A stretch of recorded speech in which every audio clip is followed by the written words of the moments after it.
ಮತ್ತಷ್ಟು. ನಮಸ್ಕಾರ ಗುರುಗಳೇ. ನಮಸ್ತೆ. ನನ್ನ ಹೆಸರು ಪ್ರಭಾ ಶೆಟ್ಟಿ ಅಂತ. ನಾನು NCP ಪಕ್ಷದಿಂದ ಬರ್ತಾ ಇದ್ದೀನಿ. ಯಾವ ಪಕ್ಷ?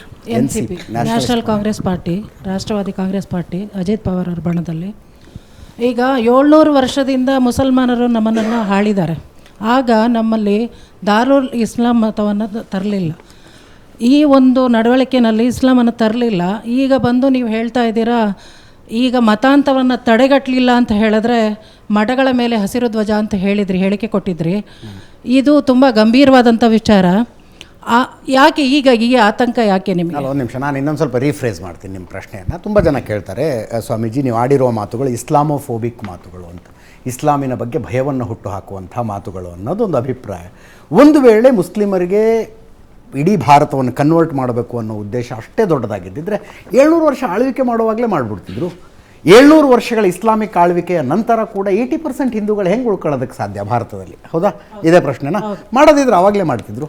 ಅವರು ಅಮ್ಮವ್ರು ಒಂದು ಮಾತು ಹೇಳಿದ್ರು, ಅವ್ರು ಬಂದು ಧರ್ಮವನ್ನು ಮಾಡಲಿಲ್ಲ ಅಂತ ಹೇಳಿದ್ರು. ಹೌದಲ್ಲಮ್ಮ? ಹೌದು, ಧರ್ಮವನ್ನು ಅವ್ರೇನು ಮಾಡಲಿಲ್ಲ ಅಂತ ಅವ್ರು ಆಗ ಮಾಡಲಿಲ್ಲ. ಈಗ ಈ ಆತಂಕ ಯಾಕೆ ನಿಮಗೆ? ಕರೆಕ್ಟ್. ಅವ್ರು ಮಾಡಲಿಲ್ಲ.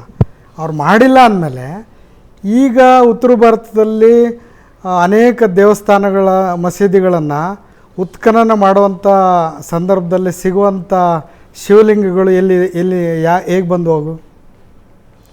ನೀವು ಕಾಶಿಗೆ ಹೋಗಿ ನೋಡಿ, ಅದು ಮಸೀದಿ ಅಂತಿರೋ ಅಥವಾ ದೇವಸ್ಥಾನ ಅಂತಿರೋ ಅಲ್ಲಿ ಗೊತ್ತಾಗುತ್ತೆ. ಮೊದಲು ಅಮ್ಮ ಮಸೀದಿ ರೂಪದಲ್ಲಿ ಇರೋದಿಲ್ಲ, ಲಿಂಗ ಬಂದು ನಮ್ಮ ಒಂದು ಹಿಂದೂ ಧರ್ಮದ ಮೂಲವಾಗಿರುತ್ತೆ. ಒಂದೇ ನಿಮಿಷ, ನಮ್ಮದು ಈ ದೇಶದ ಒಂದು ಅತಿ ದೊಡ್ಡ ದುರಂತ, ನಾನು ಯಾವಾಗಲೂ ಹೇಳ್ತಾ ಇರ್ತೀನಿ, ಇತಿಹಾಸವನ್ನು ಇತಿಹಾಸ ಆಗಿ ನೋಡೋದಿಲ್ಲ. ನಾವು ಯಾವ ಪಕ್ಷದವರು, ಯಾವ ಜಾತಿಯವರು, ಯಾವ ಧರ್ಮದವರು ಅನ್ನೋದರ ಆಧಾರದ ಮೇಲೆ ಇತಿಹಾಸ ಏನು ನಡೆದಿದೆ ಅನ್ನೋದು ಡಿಪೆಂಡ್ ಆಗಿರುತ್ತೆ. ಇತಿಹಾಸ ಸತ್ಯ ಒಂದೇ ಮೇಡಮ್, 2+2 = 4. 4 ಅನ್ನೋದು ಹಿಂದೂಗಳಿಗೊಂದು, ಮುಸ್ಲಿಮರಿಗೊಂದು, ದಲಿತರಿಗೊಂದು, ಬ್ರಾಹ್ಮಣರಿಗೊಂದು ಇರೋದಿಲ್ಲ. ಹಾಗೆ ಇತಿಹಾಸ ಕೂಡ ಅಷ್ಟೇ ನೋಡ್ಬೇಕು, ಹಾಗೆ ನೋಡ್ಬೇಕು. ಏನು ನಡೆದಿದೆಯಪ್ಪ, ಅದಕ್ಕೆ ಈಗಿನವರಿಂದ ಯಾರಿಂದನೂ ಉತ್ತರ ತಗೋಬೇಕಾಗಿಲ್ಲ ಅಂತ. ಈಗಿನವ್ರು ಯಾರೋ ಉತ್ತರ ಕೊಡಬೇಕಾಗಿಲ್ಲ, ಈಗಿನವ್ರು ಯಾರೋ ಪ್ರಶ್ನೆ ಕೇಳಬೇಕು. ಹಿಂಗೆ ನಡೆದಿದೆಯಪ್ಪ, ನಡೆದಿದೆ ಅಷ್ಟೇ, ಅದರಲ್ಲೇನು. ಕೇರಳದಲ್ಲಿ ಆರಂಭವಾಗಿರುವಂಥ ಒಂದು ಮಸೀದಿ ದೆಹಲಿ ಜಾಮಿಯಾ ಮಸೀದಿವರೆಗೂ ಹೆಂಗೆ ಬಂತು ಅನ್ನೋಂಥದ್ರ ಬಗ್ಗೆನೂ ಸ್ವಲ್ಪ ಚರ್ಚೆ ಮಾಡಬೇಕು. ಹಾಗಂತೇಳಿ ನಾನೀಗ ಮಸೀದಿಗಳನ್ನೆಲ್ಲ ತೆಗೀರಿ ಅಂತ ಹೇಳ್ತಿಲ್ಲ. ಅವರೆಲ್ಲರೂ ನಮ್ಮವರೇ ಹೋಗ್ಬಿಟ್ಟಿದ್ದಾರೆ, ನಾವು ವಾಪಸ್ ತರಲಿಕ್ಕೂ ಆಗೋದಿಲ್ಲ. ಇರುವಂಥವರು ಸೌಹಾರ್ದ ವಾತಾವರಣದಿಂದ ಇರಿ ಅಂತ ಹೇಳ್ತೀನಿ. ಇಂಥ ಸಂದರ್ಭದಲ್ಲಿ ಕೆಲವರು ಅಲ್ಲೂ ಮಾತಾಡ್ತಾರೆ, ಇನ್ನು 50 ವರ್ಷಕ್ಕೆ ನಮ್ಮದೇ ದೇಶ ಅಂತ ಹೇಳ್ತಾರೆ.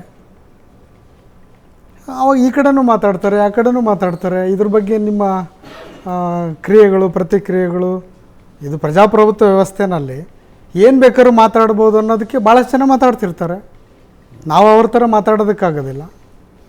ಈಗ ನಾನು ಮಠ ಕಟ್ಕೊಂಡಿದ್ದೀನಿ, ನನ್ನದೇ ಆಗಿರುವಂಥ ಒಂದು ಧರ್ಮ ಇರುತ್ತೆ, ನನ್ನದೇ ಆಗಿರುವಂಥ ಒಂದು ತತ್ವ ಇರುತ್ತೆ.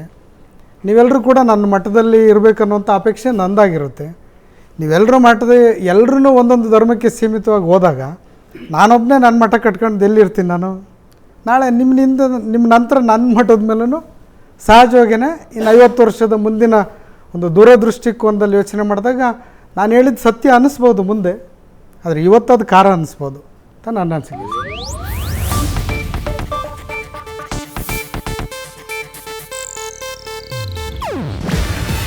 ಇದು ಏಷ್ಯಾನೆಟ್ ನ್ಯೂಸ್ ನೆಟ್ವರ್ಕ್ ಪ್ರಸ್ತುತಿ. ನೀವು ನೋಡ್ತಿದ್ದೀರಾ ಏಷ್ಯಾನೆಟ್ ಸುವರ್ಣ ನ್ಯೂಸ್.